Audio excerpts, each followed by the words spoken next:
اللهم صل على محمد وآل محمد. اللهم صل على محمد وآل محمد. بسم الله الرحمن الرحيم.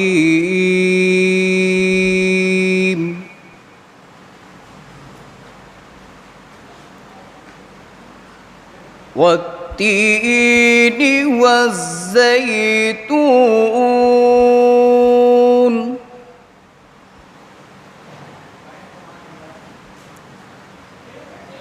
وطور سينين وهذا البلد الأمين.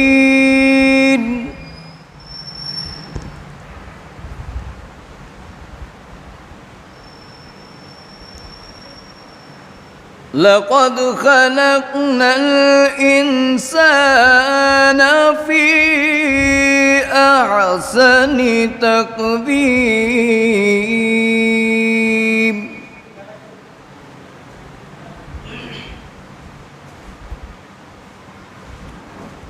ثم رددناه أسفل سافلين.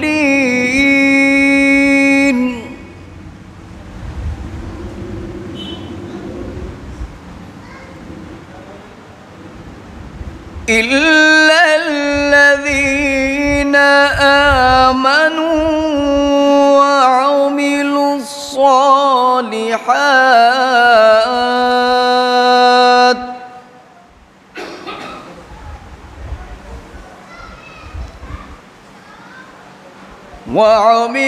الصالحات فلهم أجر غير ممنون.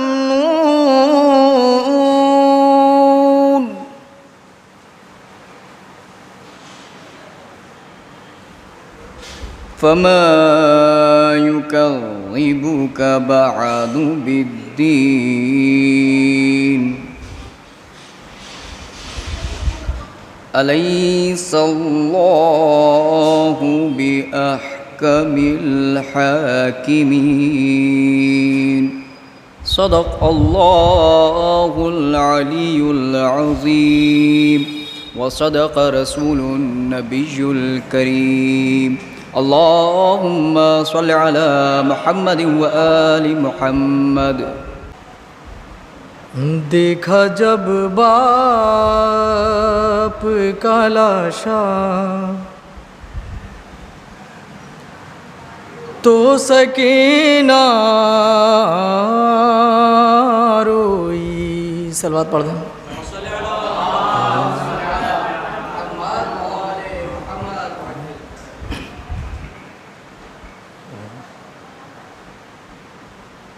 دیکھا جب باپ کا لاشا تو سکینہ روئی.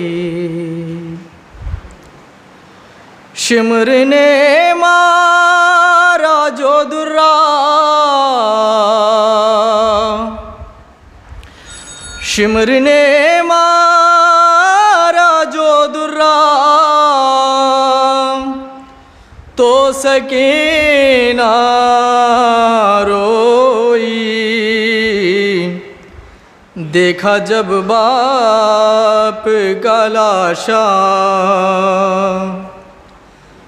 تو سکینہ روئی.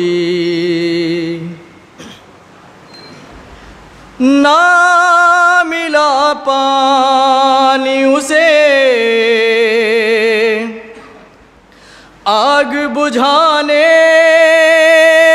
کے لیے. نہ ملا پانی اسے آگ بجھانے کے لیے. جل گیا بھائی کا جھولا جل گیا بھائی کا جھولا تو سکینہ روئی، دیکھا جب باپ کا لاشا تو سکینہ روئی۔ اوڑھ کر سر پہ ردا، کانوں میں در پہنے ہوئے، اوڑھ کر سر پہ ردا، کان میں در پہنے ہوئے،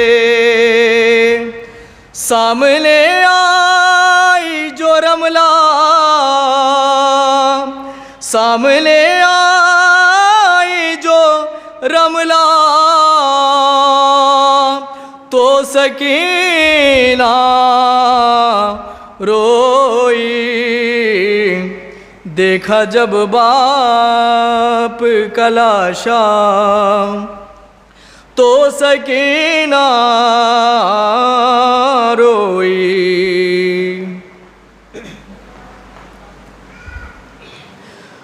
مار کر سید مظلوم کے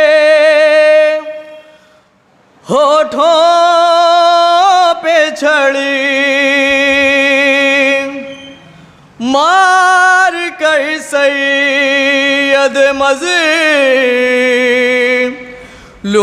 کے ہونٹوں پہ چھڑی، جب ہنسا حاکم کوفہ، جب ہنسا حاکم کوفہ تو سکینہ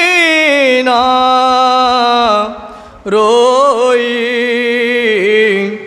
دیکھا جب باپ کا لاشا تو سکینہ روئی۔ کیا سکینہ ہو تمہیں اتنا بتا دو بی بی، کیا سکینہ ہو تمہیں اتنا بتا دو بی بی، ہند نے آ کے جو پوچھا، ہند نے آ کے جو پوچھا تو سکینہ روئی، دیکھا جب باپ کا لاشا تو سکینہ روئی۔ چاہتی تھی کہ وہ لے آئے اسے خیمے میں، چاہتی تھی کہ وہ لے آئے اسے خیمے میں، باپ کا لاشا نہ اٹھا، باپ کا لاشا نہ اٹھا تو سکینہ روئی، دیکھا جب باپ کا لاشا تو سکینہ روئی۔ قید میں سنتے ہوئے باپ کے سر سے لوری، قید میں سنتے ہوئے باپ کے سر سے لوری،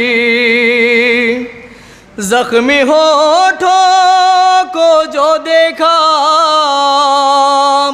تو سکینہ روئی، دیکھا جب باپ کا لاشا تو سکینہ روئی۔ میر سجاد وہ ناخے سے گری روئی نہیں، میر سجاد وہ ناخے سے گری روئی نہیں، آ کے دادی نے اٹھایا تو سکینہ روئی، دیکھا جب باپ کا لاشا تو سکینہ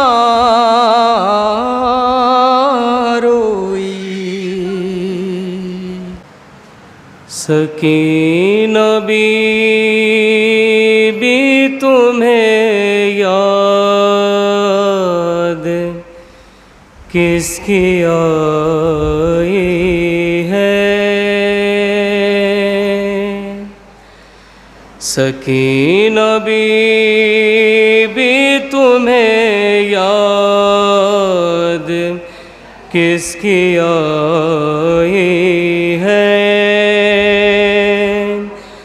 غموں میں ڈوبی ہوئی ساری کبریائی ہے، سکینہ بی بی تمہیں یاد کس کی آئی ہے؟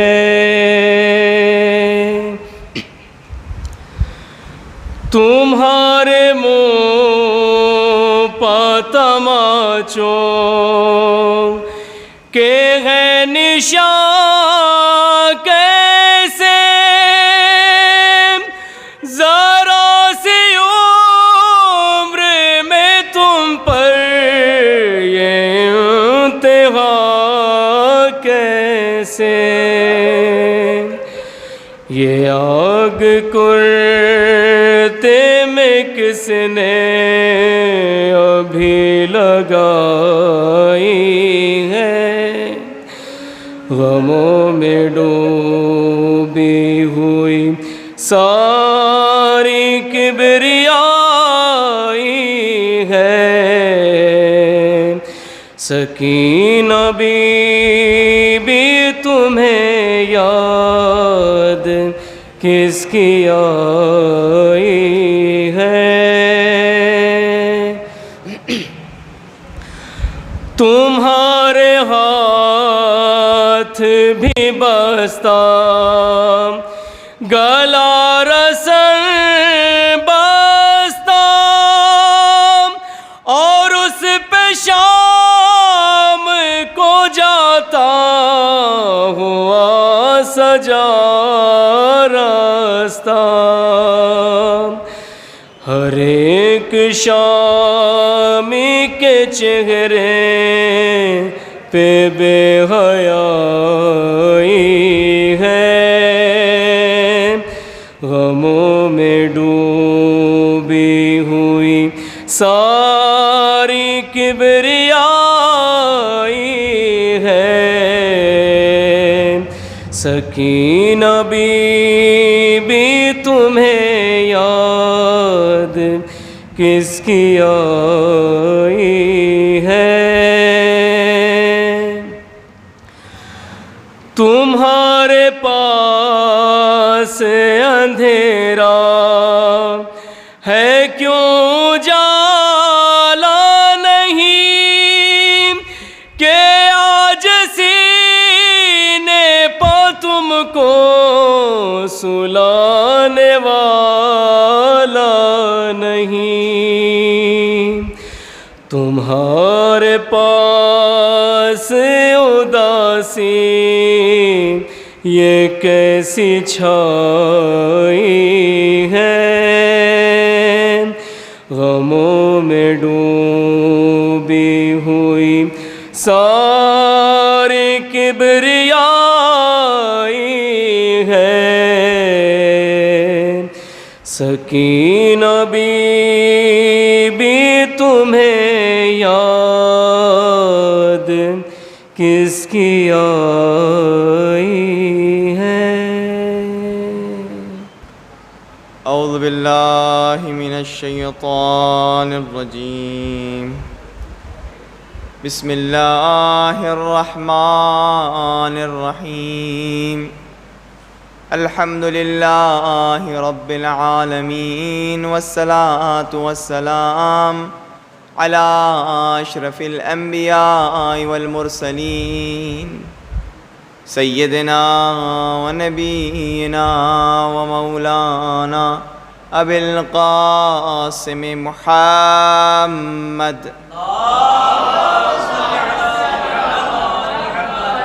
وآلہ الطیبین الطاہرین المعصومین المنتجبین المنتخبین، اما بعد فقد قال رسول اللہ صلی اللہ علیہ وآلہ وسلم، یا علی انت وشیعتک هم الفائزون، وأيضا قال ان الحسین مصباح الہدی وسفینۃ النجات۔ ایک درود پڑھیے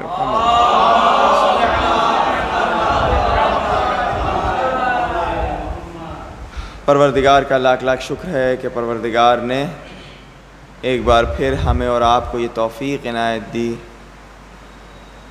کہ ہم اور آپ اس ماہ محرم کو درک کر سکیں، اور آج کے دن ہم اور آپ فرش عزا پہ آ کر بیٹھ سکیں۔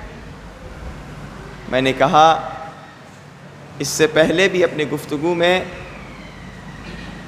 کہ جب ہم اپنے گھروں کے اگر کوئی فنکشن ہے، کوئی پروگرام ہے، تو لوگوں کو دعوت دیتے ہیں، لوگوں کو بلاتے ہیں، کہتے نہیں ان کو بلائیں گے، یہ زیادہ ان سے سلام دعا، ان کو بلائیں گے، ان کو دعوت دیتے ہیں، کارڈ بھجواتے ہیں، فون کرتے ہیں، لیکن واحد ایک ایسا بزم ہے، ایک ایسا فرش ہے کہ جہاں کسی کو دعوت نہیں دیا جاتا، کسی کو بلایا نہیں جاتا، بلکہ وہی آتا کہ جس کو انتخاب کیا جاتا ہے، جس کو انتخاب کیا جاتا ہے۔ یعنی جب ہمارے پروگرام میں یہ اصول ہے کہ ہم انتخاب کرتے ہیں، ہم چنتے ہیں، ہم بلاتے ہیں، ہم دعوت دیتے ہیں، تو جب فرش عزا بچھتی ہے تو صاحب فرش عزا وقت کا امام ہوتا ہے۔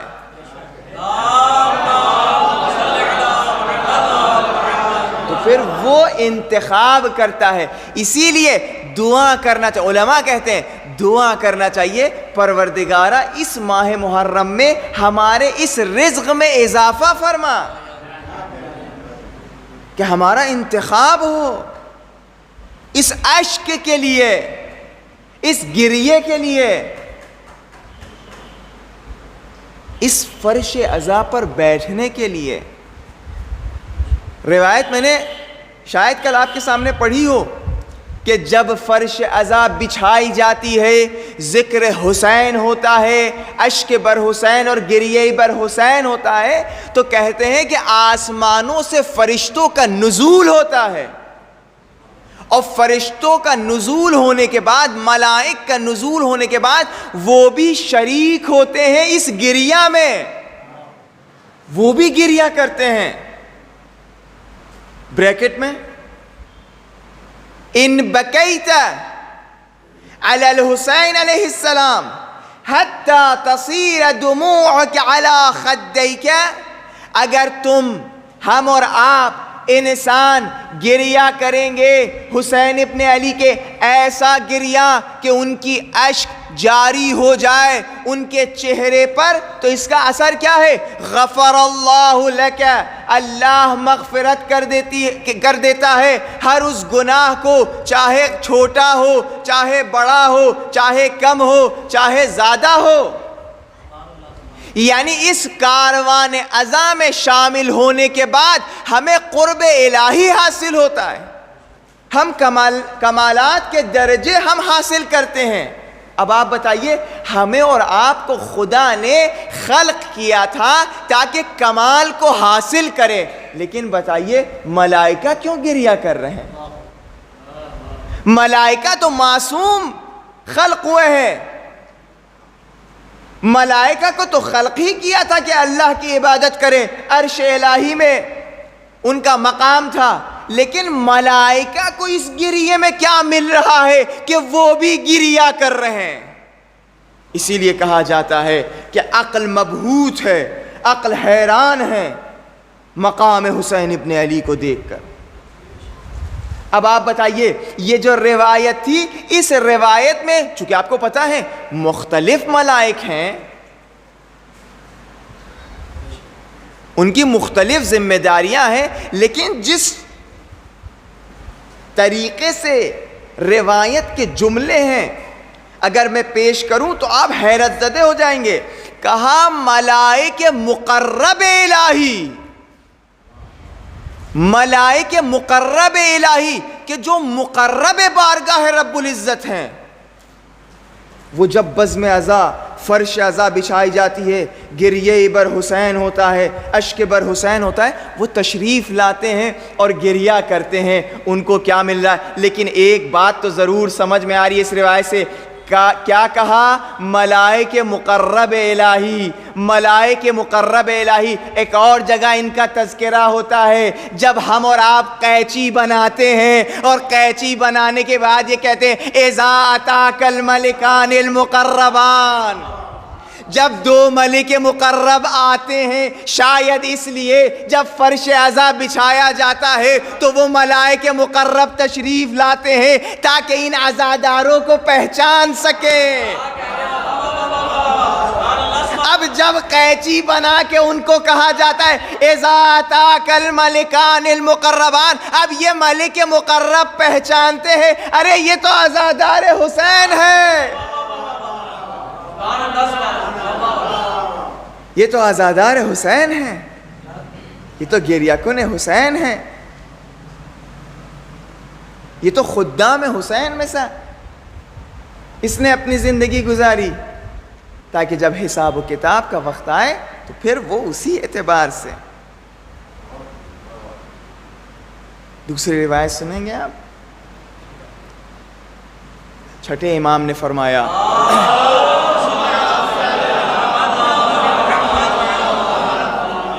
مسمع، ایک ان کا صحابی تھا، کہ تم فرش عزا بچھاتے ہو،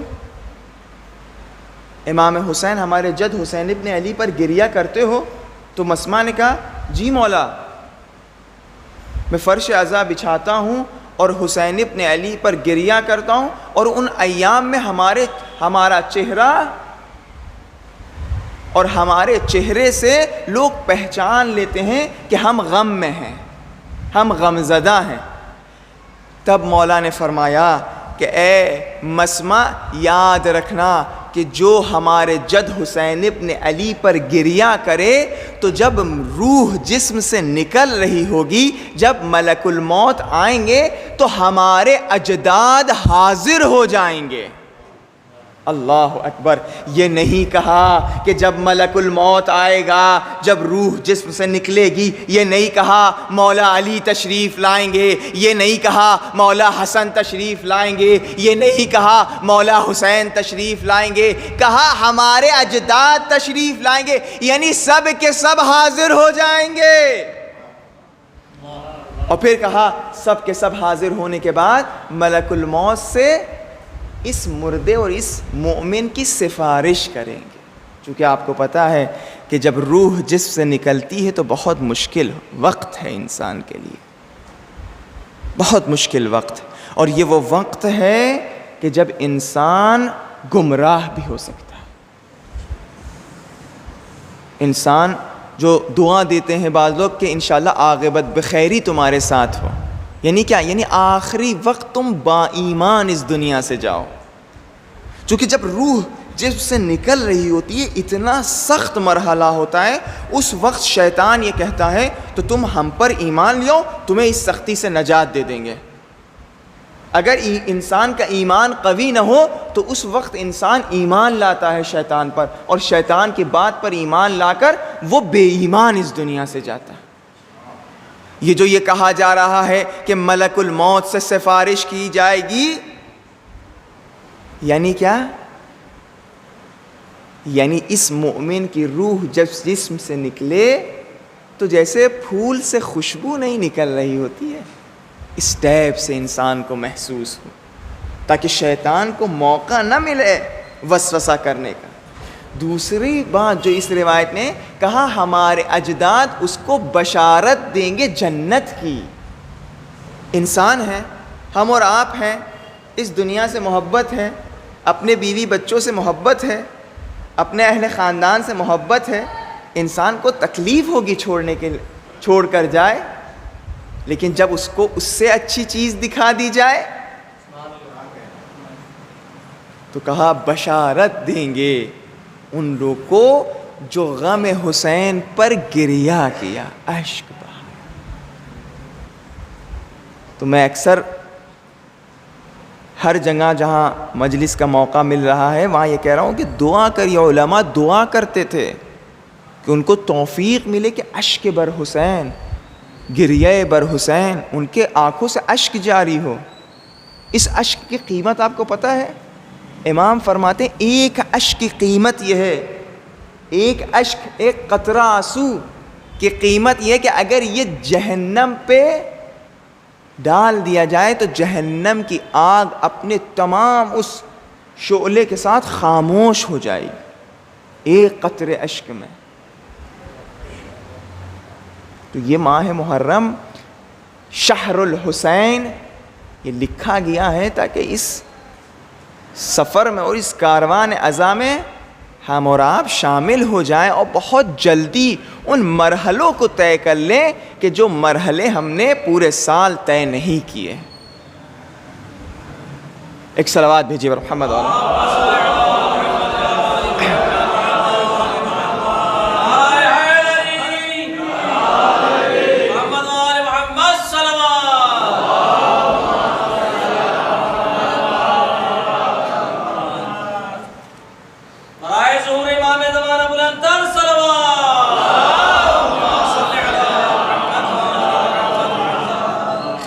خیر کیا ہے؟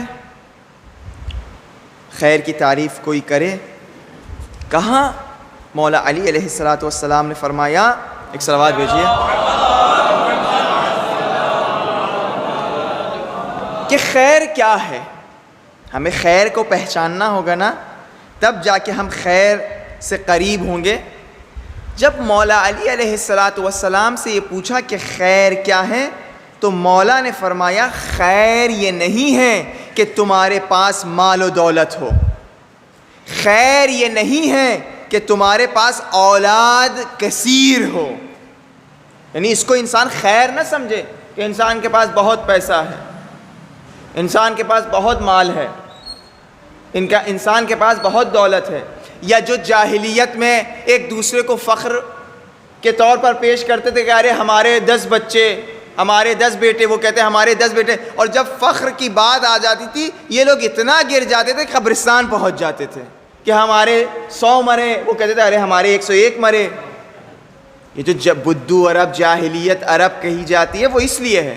تو امام فرماتے خیر وہ نہیں ہے کہ انسان یہ سمجھے کہ اس کے مال زیادہ ہے، اس کا پیسہ زیادہ ہے، گاندھی جی بہت اس کے پرس میں موجود ہیں، بلکہ کہا خیر کیا ہے؟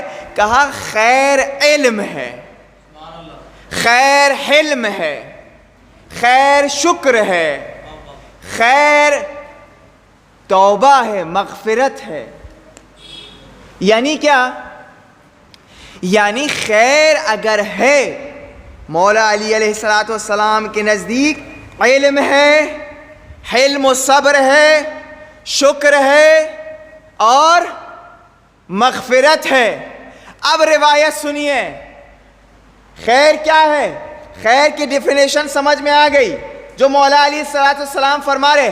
اب روایت سنیے، پروردگار یہ فرماتا ہے کہ من اراد، امام صادق علیہ السلام فرماتے ہیں من اراد بہ الخیر قذف فی قلبہ حب الحسین وحب زیارتہ۔ جب پروردگار کسی کے لیے خیر مد نظر رکھتا ہے، کسی کو خیر عطا کرنا چاہتا ہے تو اس کے دل میں حب حسین رکھ دیتا ہے۔ اب یعنی کیا؟ اس کا کیا مطلب حب حسین؟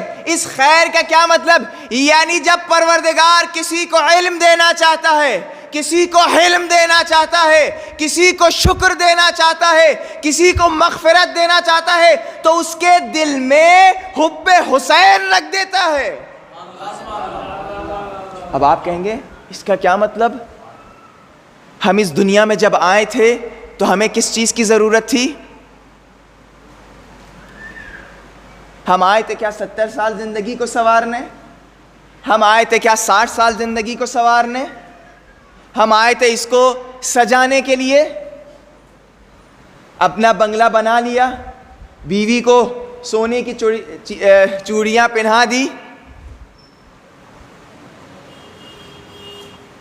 لیکن آپ لوگوں نے نہیں دیکھا ہے، لیکن ہم لوگوں نے دیکھا ہے کہ جب انسان مر جاتا ہے اور اس کو جلدی اس کے جو زیورات اگر نہ نکالے جائیں تو وہ پھر نکلتے نہیں ہیں، ان کو کاٹا جاتا ہے۔ تو بعض ایسے خواتین تھیں کہ جن کے ہاتھوں سے چوڑیاں نہیں نکالی گئی تھیں اور وہ نہیں نکلے، ان کو کاٹا جا رہا تھا، یہ بتانے کے لیے اس کی جگہ وہاں نہیں ہے،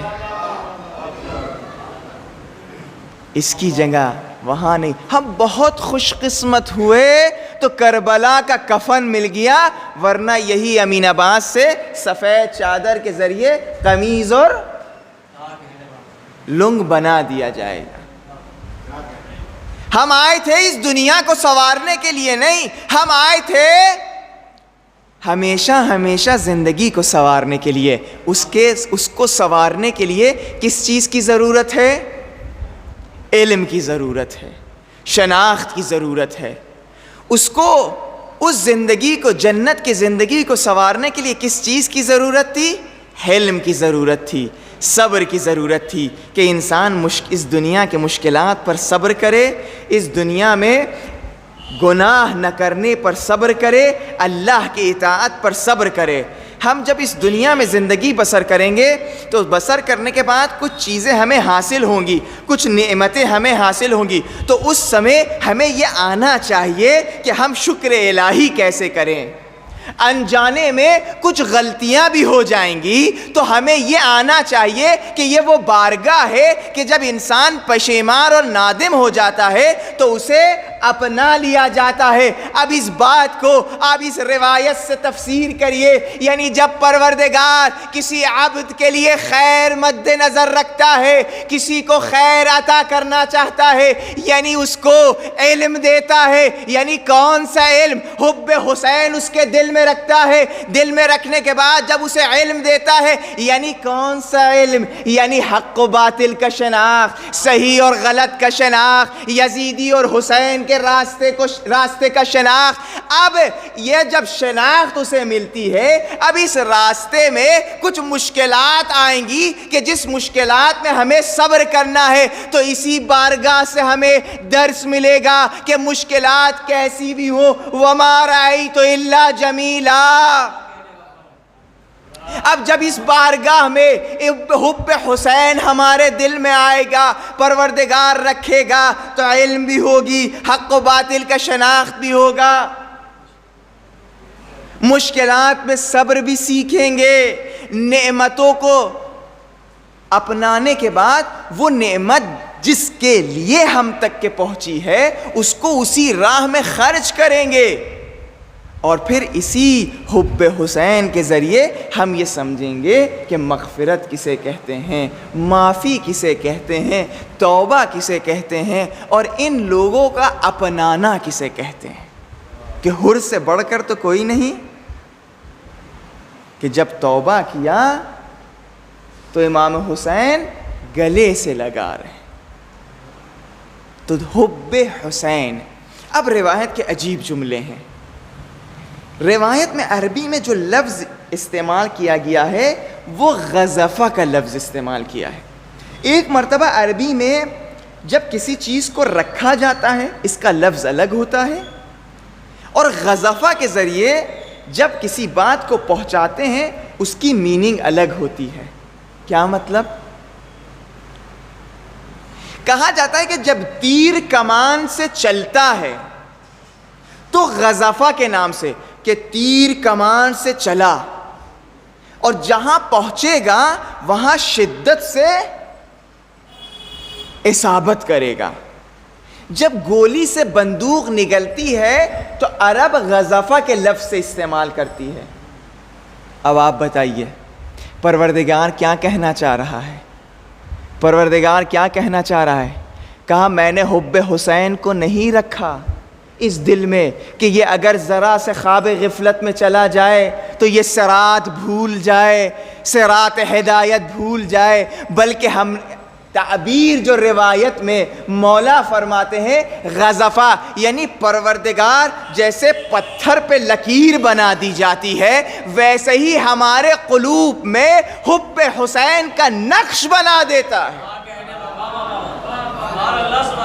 نقش بنا دیتا ہے کہ رہتی دنیا تک چاہے وہ پورے سال ادھر ادھر بہک رہا ہو، لیکن یہاں ماہ محرم کا پرچم بلند ہوا، وہ خیمے امام حسین میں آ گیا۔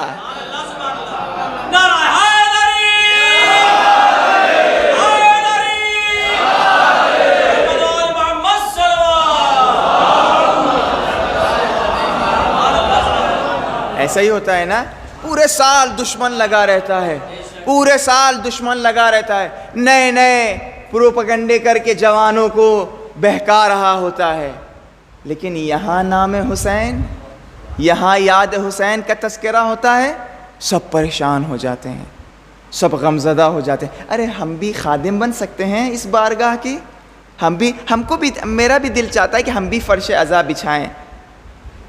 سب علمدار بنے نظر آتے ہیں، سب کالے لباس میں نظر آتے ہیں، سب کے چہروں پہ خدا کی قسم دیکھیے نور نظر آنے لگتا ہے۔ تو یہ وہ حدیث کی تفسیر ہے کہ غزفہ، اللہ حب حسین کو ان کے قلوب میں جیسے پتھر میں لکیر نہیں بن جاتی ہے، ان کے قلوب میں عشق حسین نقش بنا لیتا ہے، کہ دنیا اور دشمن جتنا بھی پروپیگنڈا کر جائے، یہاں خیمے امام حسین برپا ہوا، یہ جوان امام حسین کے خیمے میں نظر آنے لگا۔ یہ ہے حسین، یہ ہے یاد حسین، یہ ہے ذکر حسین۔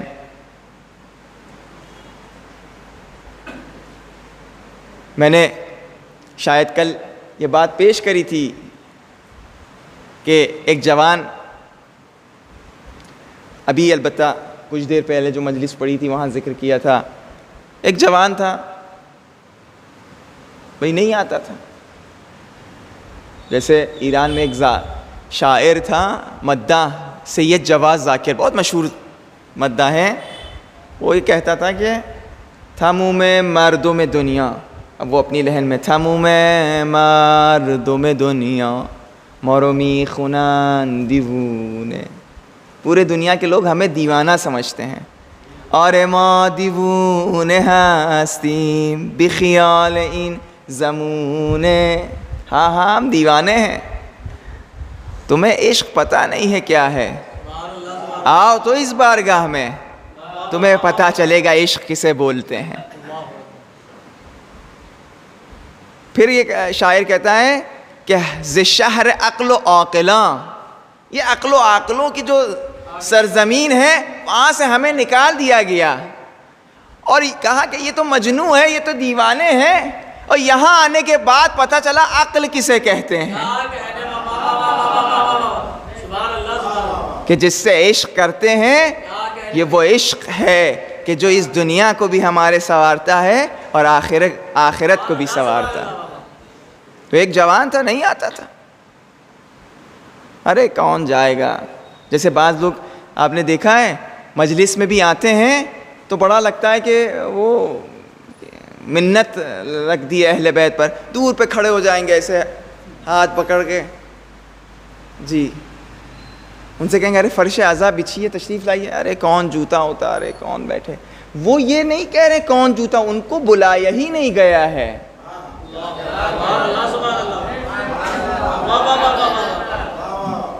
بلایا تو ان کو جاتا ہے کہ جن کے رزق میں لکھا ہوتا ہے فرش عزا۔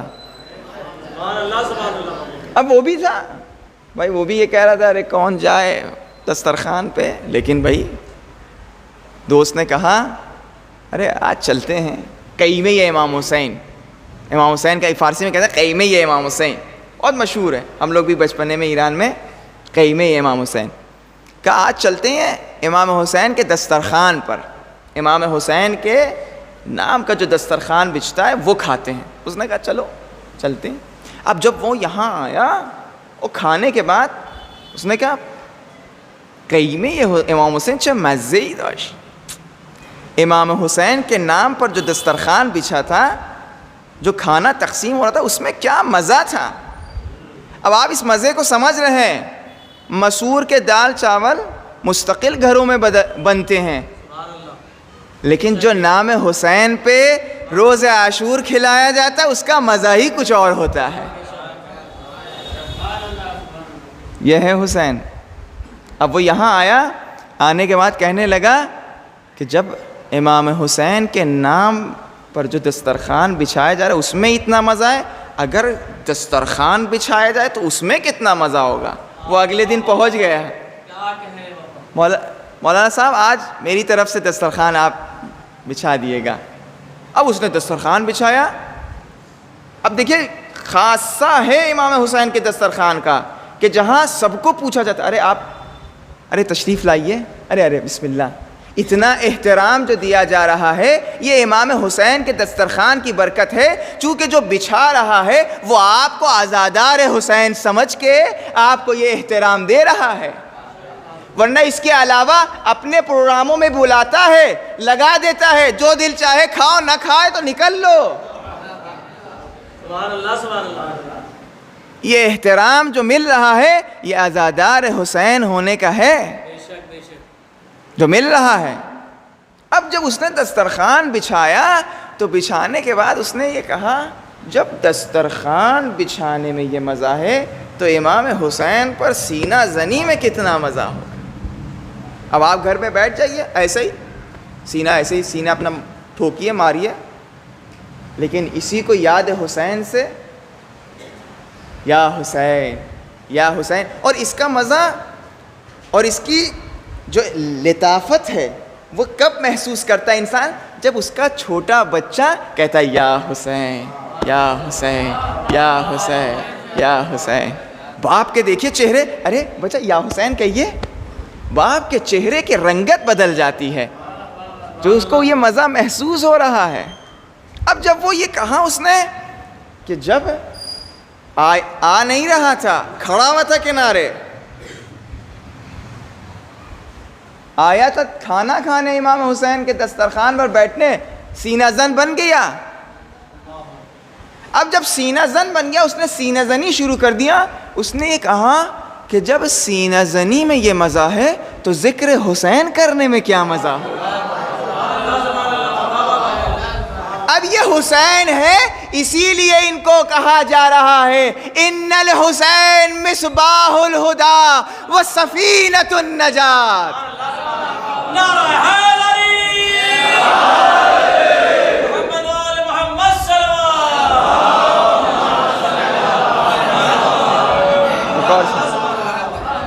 ایک اور صلوات ہے۔ امام زمانہ بلند تر صلوات۔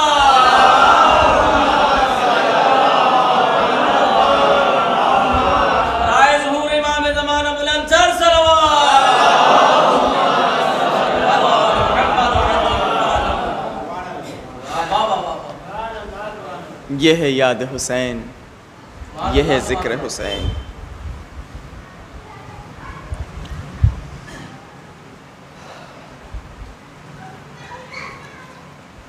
میں اس جملے سے کہنے سے بہت پرہیز کر رہا، میرا دل نہیں چاہ رہا میں یہ کہوں۔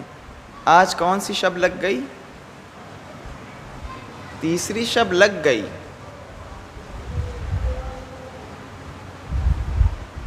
بہت جلدی گزر جائے گا عزیزان محترم۔ آج تیسری شب لگ گئی۔ ایسے ہی آنکھ بند کریے گا، آپ شب عاشور آ جائے گی۔ جس کو جو کچھ لینا ہے لے لے اس بارگاہ سے، اور اس بارگاہ سے کوئی کم نہ لے، بہت لے۔ یہ لوگ کریم ابن کریم ہیں، یہ لوگ اہل کرم ہیں۔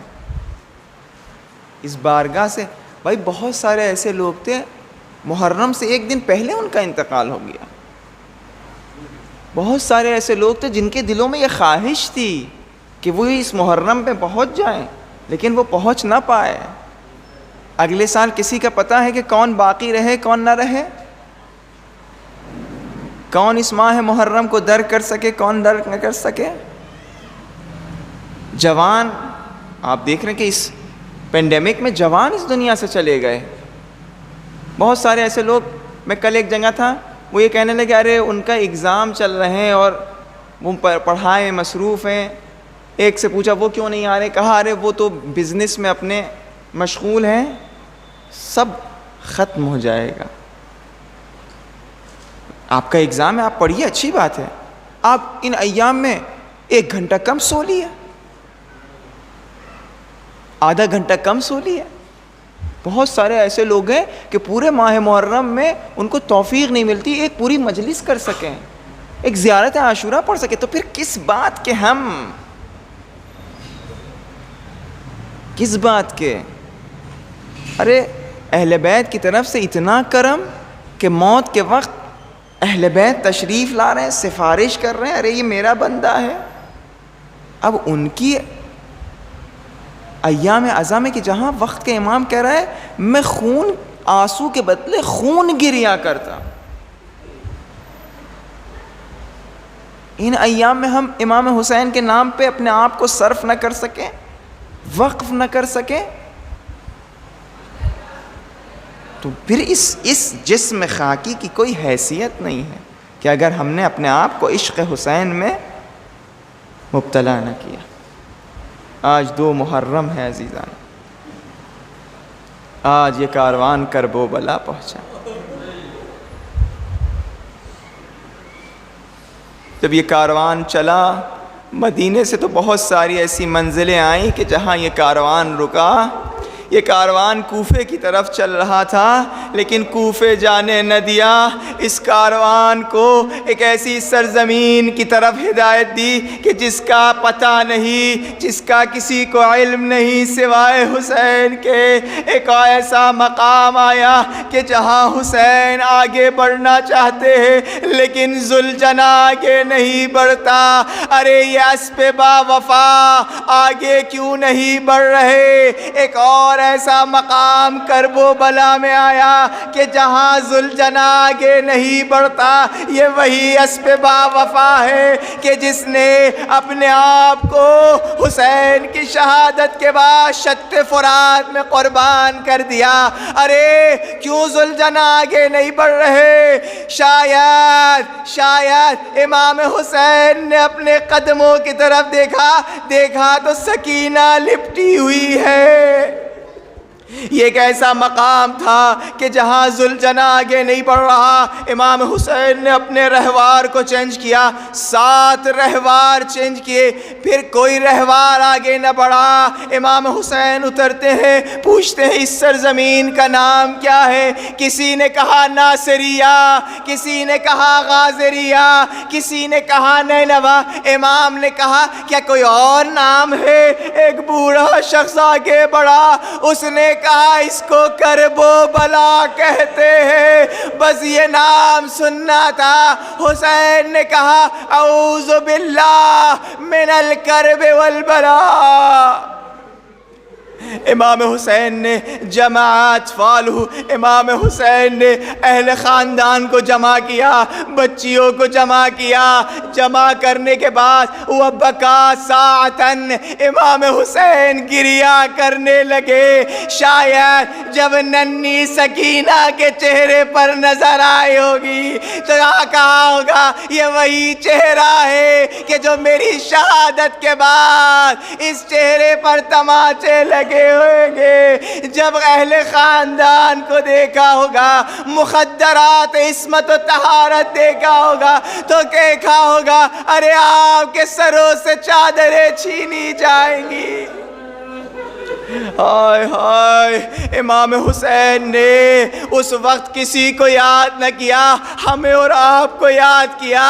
بنی اسد سے کہا اس زمین کو میں خریدنا چاہتا ہوں۔ ان لوگوں نے کہا اے فرزند رسول آپ ہمارے مہمان ہیں، جب تک رہنا چاہتے ہیں رہ لیے۔